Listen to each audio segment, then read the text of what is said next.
Welcome to another episode of USATF's Journey to Gold Zone podcast. We have a special guest with us, with the host, Wallace Spearman, and co-host me, of course, Eric Kennard, Lauryn Williams, ladies and gentlemen. It's so good to be here. I'm excited to talk to you all today. I'm a little bit nervous about what we're going to talk about, but hey, it is what it is. You should not be nervous about what we're going to talk about because you already know one of the hottest topics right now as we are in Nassau for the 2024 World Relays Championships, our Olympic qualifiers for all things relays, and you, all things relay specialists.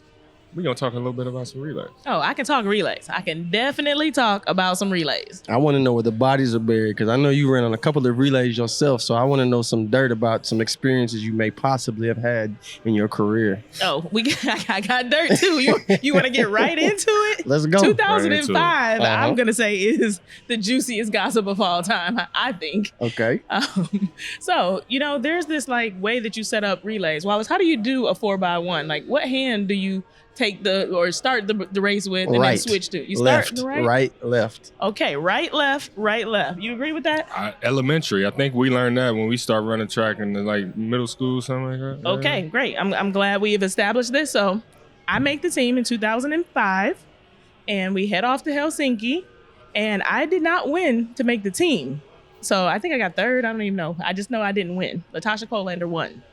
We get over there and she is not comfortable with right, left.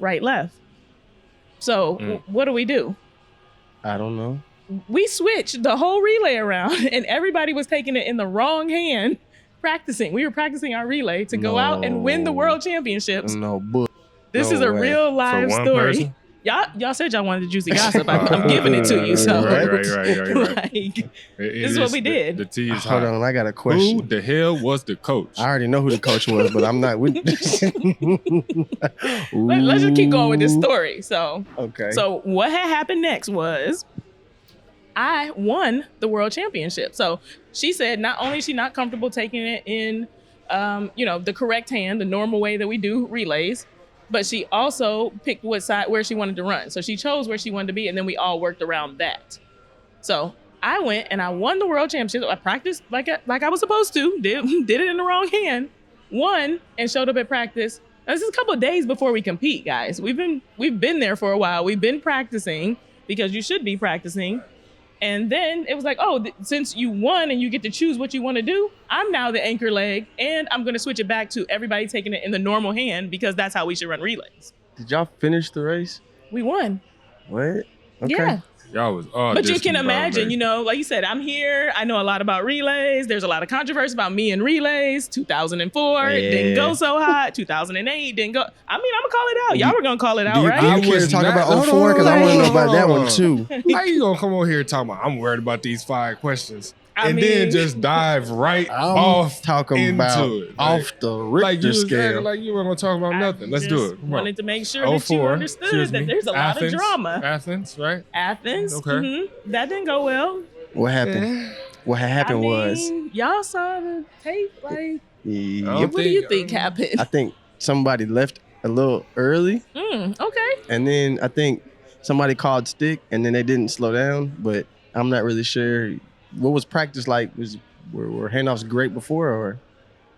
Well, my version of the story is yes, somebody might have left a little early. I can't say for sure whether or not I left early, but I'm talking about. Never mind. Oh, tell me. Wait, you weren't talking about me. You weren't talking about me. Hold on. Don't do that. Somebody left early. Don't do that, Wallace. Before you got. Don't do that. So it wasn't going well before it got to me. Is that what you're saying? See, now we don't do that. Don't do it. That's why I want to know about the. Okay, keep going. The rating's gonna be good for this. There's so many different versions of these stories. Listen. So let me just tell my own version of the story. I feel like what happened in 2004 is that Marion's resume preceded her, and we made our relay based on her resume, not on her actual fitness. Yikes. That's what I really believe happened. And so when I took off, because I was the highest American finisher in the 2004 games as well, she couldn't catch me. Because I think you got second behind Houdini. Because I was hot to try, and she was running out of gas. That's what happened. They overestimated the steps that were necessary because she was Marion Jones, and I was this new little girl on the scene. And that was the mistake that was made. That's my personal opinion about what happened in 04. I'll keep my words to myself about the rest of that relay because I saw some other things that happened in that race. You definitely wasn't telling that version. Yeah, of who the was story. leaving You was when? about to And tell I don't feel like I left early, but I was going to acquiesce if that's what you were talking about. Like, I'm like, So, I could be wrong. So speaking of who left when and who did what right and who did what wrong, you still were able to obviously contribute greatly to Team USA from a relay perspective. And also you had a very long career in track and field, not only in track and field, but in bobsled obviously as well. Like, you just can't stop winning. Like, talk to me a little bit about that. And I'm about to say, hold on, let me preface that just a little bit. So, did I not do it justice? You want to? No, I'm about to say because there's more to it. You low key was just like, dang, E, you ain't even. No. I'm about to say, but there's a story to be told about how the transition happened as well. She made it look so easy. I'm about to say, so I'll just tell you this. So Lauryn, big sister, call her Sissy. She comes into track and field. She has an amazing career. I looked up to her at a young age. She decides, hey, maybe it's time for me to kind of transition out of track and field. And then randomly I get a phone call, even though she remembers this, and she's like, I think I might do some bobsled. You want to come try it too?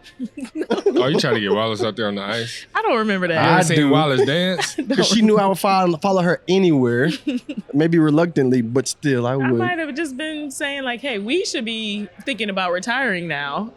Even though you didn't want to follow me, how many more years did you stay after I? Too many. Yeah. Oh my God, Too many. Wallace, I would just keep it real with us, and we should be thinking about what we need to do next. He was trying to be a real friend. Exactly. He heard a different. He didn't take the hint though. He didn't get the hint. I didn't. I missed the whole exactly. He wanted to go out on the shield.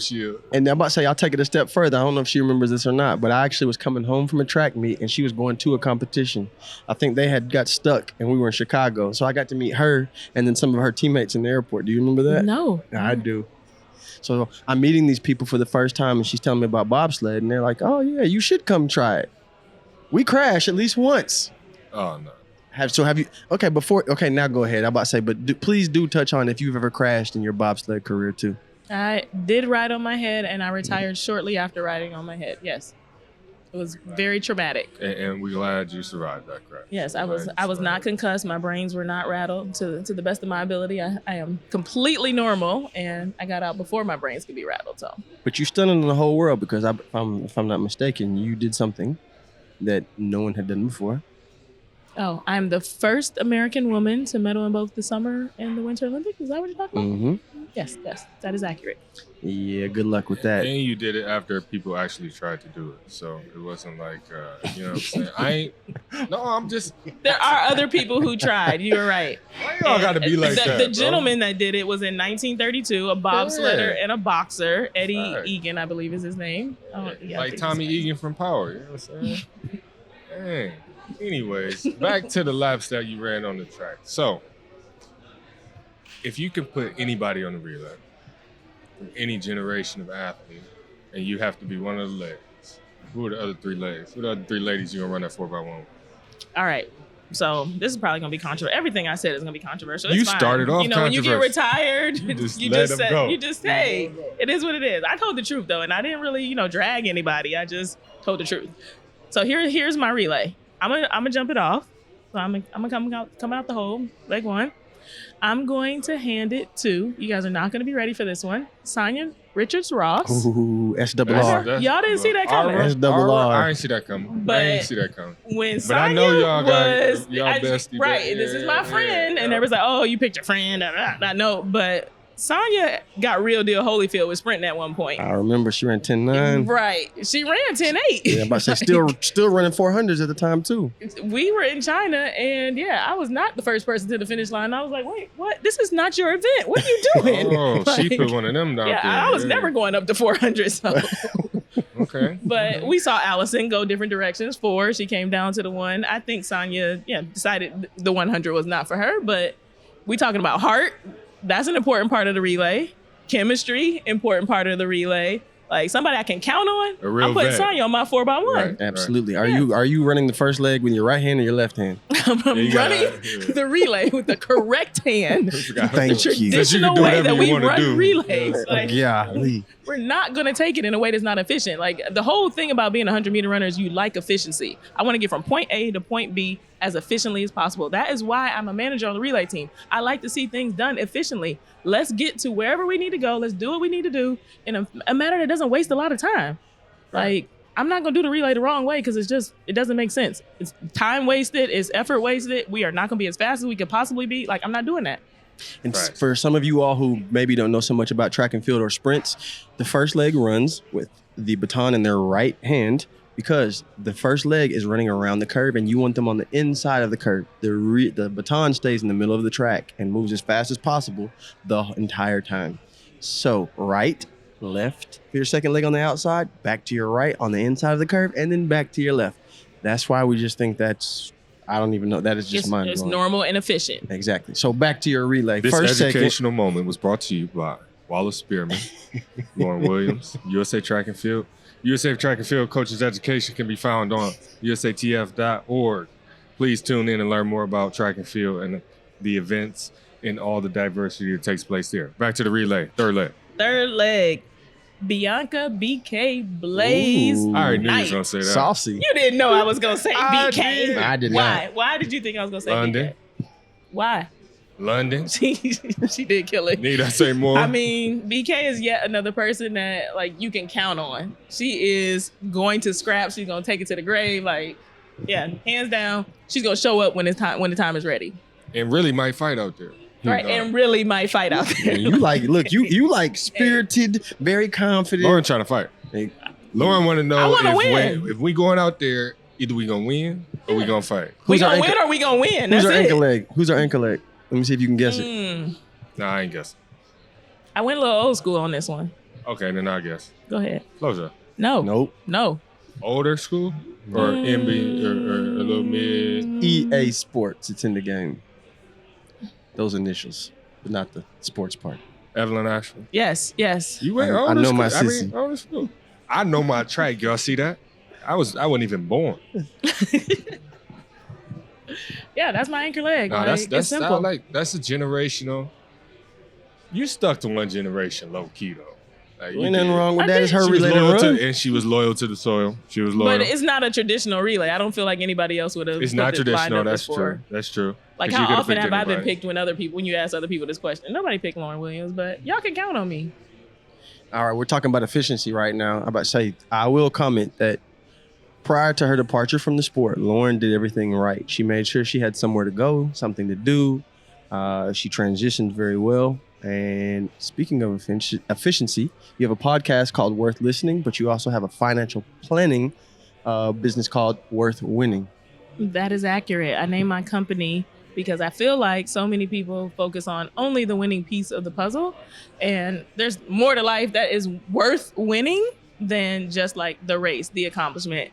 Y'all haven't competed. You realize like you get to the top of the podium, they sing your anthem, and then it's like, what's for lunch? What's next? So many people focus on like, I got to get this one thing done. And really it's about like the journey. So I take people on a journey with their finances as opposed to like, if I could just get $1 million, I'll be okay. If I could just start making 6 figures, then, X, Y, Z will happen. It's about like using money as a tool to live the life you want. So Worth Winning is kind of like that play on words. Power of money is in time. You heard it here. Tune in for Lauryn. With Lauryn, excuse me, for Lauryn. For finances. It's okay. We can edit that part anyway. But I'll tell you right now, like, don't go thinking this is about to be your mom and pop shop and something you're used to. Like, she's going to hold you accountable as if she was your coach and you were an athlete. So if you aren't actually committed to it, well, you can if you want to. But I suggest you go in there with your ducks in a row. Well, Yeah. speaking of commitment, Lauryn, we definitely appreciate your commitment, especially to the sport of track and field. Obviously, continuing to pour back and give, your precious time to us based on your experiences, not being bitter, but wanting to make the sport better is extremely important, and especially when it's coming in the form of service. Right? So we appreciate that. Great. I have one more question, too. I just said that because we totally He's trying skipped to the wrap it part. up, No. and Wallace is like, I was not trying to wrap it up. I said 8 to 10 Because you questions. said that's why I'm here managing earlier, but I didn't want to interrupt you. Like, we I get forgot it. to say that you're here volunteering. Facts. Volunteering, yes. Volunteering. Still a lot of running your stuff. time and running. Exactly. Still running stuff for real. Like, if y'all saw the behind the scenes and how hard it was, we appreciate you, Lauryn. But go ahead. We ain't wrapping it up. Would you consider yourself a nomad? I think you can. Can you tell people where you live now? You had a change in scenery for your living habits? That is accurate. I would consider myself a digital nomad. I run a virtual company, so you can work with me from anywhere in the United States because I actually don't even live in the United States. So I live in Medellin, Colombia now. Medellin. Yes. And I Hey. help people organize their finances from, over there as I live my best life and also, help people try to make as big an impact as possible. So now I'm doing a lot of one-to-many work. So I'm going into companies and, running a 6-week program or running a workshop or, doing something along those lines. But yeah, I can do my work from anywhere. That's awesome. Hey, so who you work with in Medellin, though? You know what I'm saying? What y'all moving I work over there? with What companies anyone in y'all, America, all 50 states. I am organized okay. and licensed to be able to help people with the United States tax code, United States federal student loans, your budget, the I U.S. just dollar. wanted us to clarify that. You know what I'm saying? I ain't saying you. I am not a member of the I cartel. know you I'm went to just school putting out in there what Miami, you're though. trying to Hey, say. I know you went to Like- school in Miami, Lawrence. I was just trying to ask. No, I'm joking. But we definitely appreciate your time, Lauryn, and you serving the sport of track and field and being, just a winner, honestly, in life. Like, I definitely view you as someone, who is extremely courageous and just a conqueror and everything that you do. And we definitely appreciate you blessing us with your presence here, for sure. Well, maybe I will bless you all with my presence yet another time. We would We'll appreciate it. see. Yeah, have us on your podcast. Oh, you know what? Do you want to be a guest on my podcast? I didn't say We talk I would about do money it on by my myself. podcast, though. Are you comfortable talking about money? Well, I have a SEP. Like, I did some right stuff. Look, you know he's what I'm like, saying? Like, I'm okay with I'm it. super cool, okay with it. But I want some more money. So My if we mission can and talk my about vision making for some my more money. business and the podcast is to get people more comfortable talking about money. I feel like everybody should be able to articulate whatever it is that I is their agree. financial plan. Like, you should be able to tell me what the plan is without Yeah. telling me how much money you got in the bank, how much money you Oh, make. Because those are the things that I get can people definitely like, get on. ooh. Yeah, no, we can go. Okay, we can chop it up and talk about money then. Yeah, we can talk about Here's your official invitation to my podcast. Where we going? I'll be there. It's recorded, so maybe are you? Right. We can record from anywhere because we're virtual. That is true. Jules, Wallace, you gonna gonna be on the camera? podcast? Yep. Is it Oh, a so duo we- coming on the podcast? Oh, we can duo it, and then Jules can. Yeah, that's we easy. just hit stop and start all over again, and we could be doing my podcast. Because we definitely got some software we need to test for sure. Game, we on and I like it. All right, Mhm. all right. Well, We thank on. you for joining us. 2024 World Relays, Nassau, Bahamas, Paradise Island, Lord Williams. Appreciate your time. Thank you.